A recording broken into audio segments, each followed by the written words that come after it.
Ano, ano sasabihin nyo ngayon? Sobrang satisfying, guys. Lumabas na yung katotohanan. Sabi ko sa inyo, sabihan nyo pa ako. Ha? Kailangan nyo lang naman kasi ng common sense, guys. Kailangan nyo lang ng common sense sa kapuso sa bansa natin, ha? Matagal ko nang sinasabi yan na hindi pwedeng hindi alam ni BBM at ni Romualdez yan, ha? Kung ano pa pasikot-sikot ginagawa nila, kung anong pag-iwas at drama pa ang mga pinapakulo nila. O ngayon, nilaglag na sila ng mismong appropriation chairman, Zaldico. Ha? Magkakatropa yan, ha? Pero nilaglag. Kasi bakit?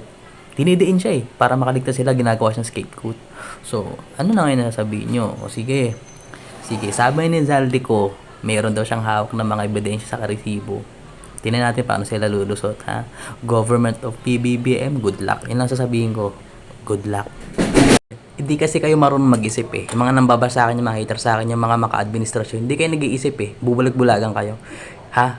Hindi siya hinahunting, hindi siya pinapauwi dito, kaya naman nilang pauwiin. Di ba? Ayos siyang pagsalitain. Ayaw talaga siya pauwiin. Kasi nga, papatayin nga siya, pagsalitaan siya. Yun ang rason. Nagsalita na si Zaldico, inisip na niya yung sarili niya, inisip niya yung afterlife niya. So, shout out to this dude, man. Guys, the truth will prevail. Goodness over tayo, guys. Yung mga evil side, nasa ilalim lang natin yan.